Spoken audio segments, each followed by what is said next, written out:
Hey, Sean Parker, how's it going, buddy? Welcome, my Hello. friend. Going very well, thank you. Oh, he says a shirt that says "Ask me about Fogtown." Well, I How you guess we know doing? what we're going to talk about.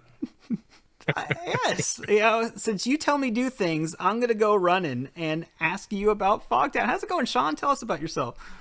Oh, it's going very well. I am a filmmaker who recently made the jump into adventure game development. I'm working on a project called Fogtown, which features finger puppets Oh, he's got them. and a Oh, bit of a awesome. retelling of Sherlock Holmes with quite a few twists. And we're making kind of an FMV style interactive movie sort of deal, since that requires minimal stretching on my part as a filmmaker branching out into the world of video game development. So, Yeah, so you've gone from filmmaker, as you mentioned. You made a lot of short films, parody films on YouTube, very very funny, and now oh, you're thank you. sock puppets and hilarious. Like, how did the sock puppets come up? Tell us what the incarnation of sock puppets for this story came up. Sure. Well, it wasn't originally going to be puppets at all. When we first came up with this whole series about 11 years ago, we've really been sitting on it for quite a while now. It was supposed to be live actors with costumes and, headpieces like this, just big oversized cubes that they'd wear. Uh, and we had the hardest time kind of figuring out how we were actually going to pull it off. Just the resources needed to do a full on production at that scale, with all the sets and costuming and actors and everything. So we just ended up sitting on it forever. And then when the pandemic hit, we had to put all our other film projects on hold for a bit.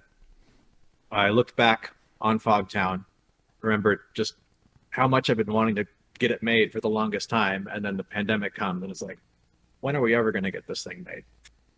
But realized like this doesn't need to be locked in with the medium of just live action, but with people. It can be live action with puppets, and we actually had a whole bin of finger puppets, smaller scale than these guys, that my mother-in-law had made, and we just had in our attic that we were supposed to get around to like photographing and put on Etsy for her, and just never really got around to it. But they're in the back of my mind as like, that would be cool to like, take these little puppets, do some good cinematography, and just kind of make like just bring like a radio play to life with simple visuals. And the idea of putting that approach into Fogtown, just as soon as we kicked that idea around in my little team, we were like, oh, that's not only the best way to pivot, like that's what it should have been from the get go. And now I can't even like, I can barely even like remember or think back on the old vision for what this was going to be, because I'm so attached. These little guys, it's great. They're great. And that's Sherlock and Bloxon, their names are, right? That's right. Yes. Wonder where we got that from. Yeah. Now, Fogtown is not just an adventure game. I happen to have some insight into this project because when I left Adventure Gamers, Sean got it into his head to ask me if I had time to help him promote the project more in the gaming circles.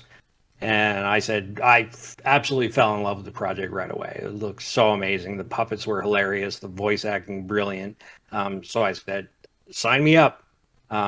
But anyway, I'm not. I'm just that's just background. I'm going to turn it back over to Sean. But yes, it's not just a game. It's hopefully going to be a TV show as well. Sean, tell us about that second part of the project. Sure. I mean, that was the driving force behind Fogtown in the early goings, with the game kind of being a more recent add-on project.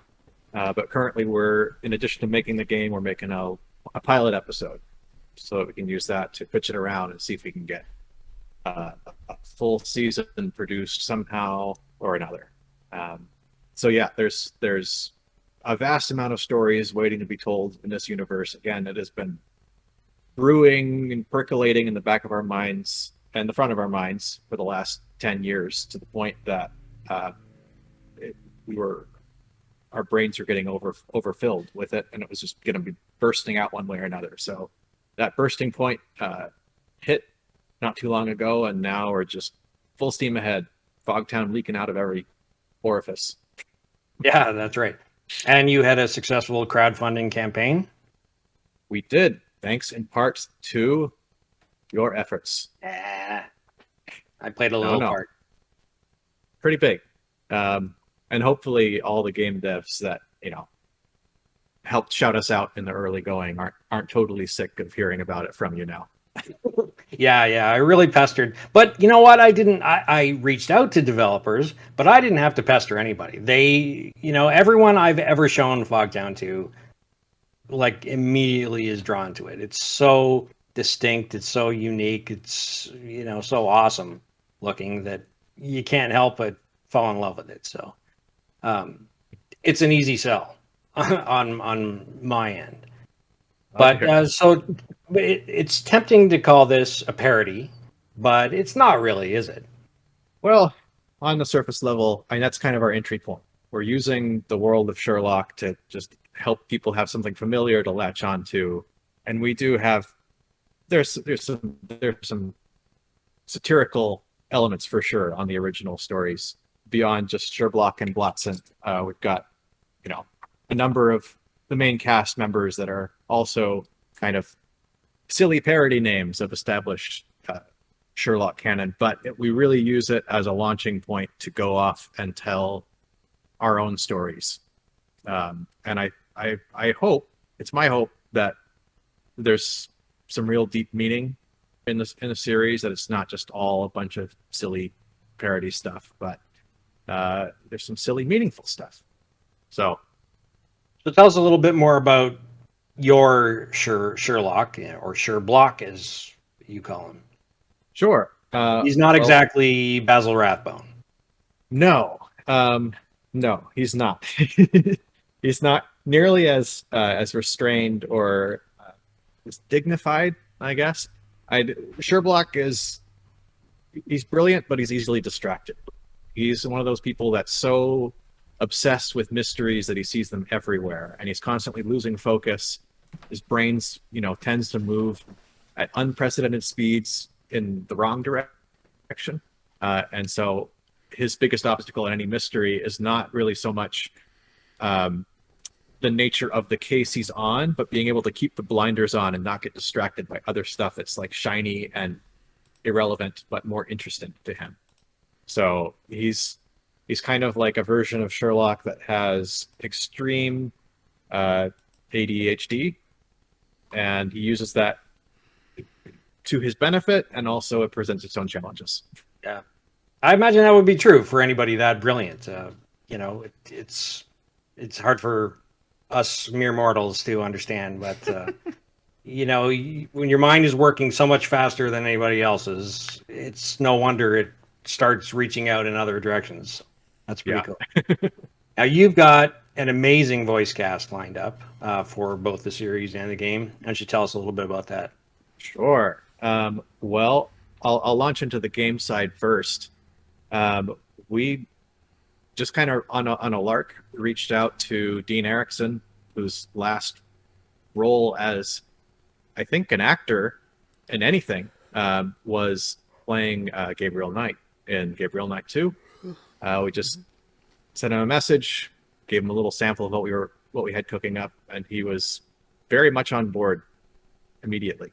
Which is amazing, because he hasn't been doing games for many, many years. 25, 30 years, something like that. He's been in a completely different industry, but he thought this looked fun. So we're very honored to have him back. And in a similar sense, I believe he was a guest earlier, Paul Morgan Stetler, about the same amount of time away from acting in games, but he's coming back to do a role in the Fogtown game. We have Stephen Russell probably in the game. He is in the pilot. We've already recorded him. He's a great voice actor who's the voice of Garrett in the original Thief trilogy, and in kind of all the recent Fallout Elder Scrolls stuff. He's wonderful to work with. Yeah. Sissy Jones, who's the voice of Delilah from Firewatch on the walkie-talkie. She was a more recent addition. She's got a really meaty role in the game. She's really excited. We're even more excited to have her. That's right. It just keeps compounding with just it's turning into a little bit of a who's who, and I absolutely love that. And then on the show side, we might get him in the game too, but we've got this actor Rizwan Manji who plays the role of Ray in the TV series Schitt's Creek. He's like the entrepreneur, real estate photographer, does a lot of jobs. Only Indian character in the show, and so we've got him, and hopefully many more as this universe expands and we write more roles. I gotta say, one of our YouTube followers in here in the chat made a hilarious adventure game joke regarding Sherlock. He referenced the Lost Files of Sherlock Holmes. He called it the Lost Files of Sherlock, the case of the corrugated cardboard scalpel. Bravo, wow. Cabri. Bravo. That is an obscure reference that I must applaud too. I'm sure he'll appreciate if you throw that into the game or the show too. So, kidding, okay, of course. Well, just let us know, Cabri, if we need to give you credit. Yeah, he says billable hours, no doubt. No.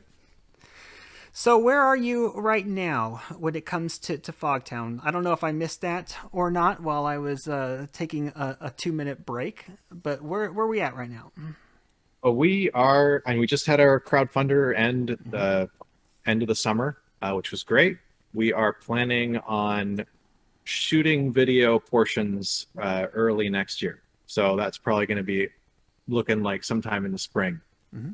We have a mountain of 3D background stuff to work out because I guess I didn't mention that part. It's not just puppets, but we have puppets that are in this whole virtual production workflow, which is kind of how they did the Mandalorian Star Wars series, where everything is shot on a big old monitor that's displaying the finished 3D environments in real time. So that's a kind of an Unreal Engine environment that's set up to motion track with the camera, and as we pan our camera around our puppets, the perspective in the background changes. It's kind of magical. Like every little test we've done has been it's so fascinating as a filmmaker that we have that tech now and we have it on a level that's available to people who are really low budget. So we have a whole bunch of 3D work to do, and I think that's going to keep us pretty busy for the next few months. Also, it gives us time to do a lot more writing and revising to the story. And if all goes well, no promises, we'd like to have the game out by the end of next year. But we'll see. So you have a lot on your plate. I guess we won't be expecting any of your columns to be written for Adventure Game Hotspot for a couple of years, huh, Sean? Oh, I'm expecting that. Jack's relying on it.